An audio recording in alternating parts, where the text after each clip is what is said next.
Assalamu alaikum warahmatullahi wabarakatuh. Yan uwa barkanku da warhaka, da fatan kowa yana lafiya, yana cikin ƙoshin lafiya. Allah ya sa haka. Wannan fim sabon fassara ne daga kamfanin Algaita.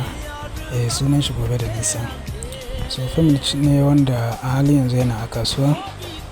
Zuwa anjima za mu sake shi insha Allah. Sabida haka ga masu buƙatar shi, za ku iya tuntuɓar mu ta wannan lamba.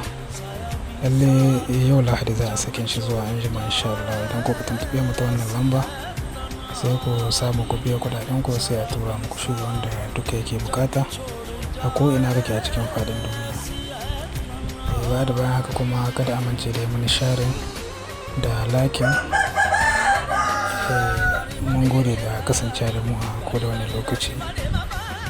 Mun gode sosai. Mune muku godiya da kasancewa da mu a wannan channel.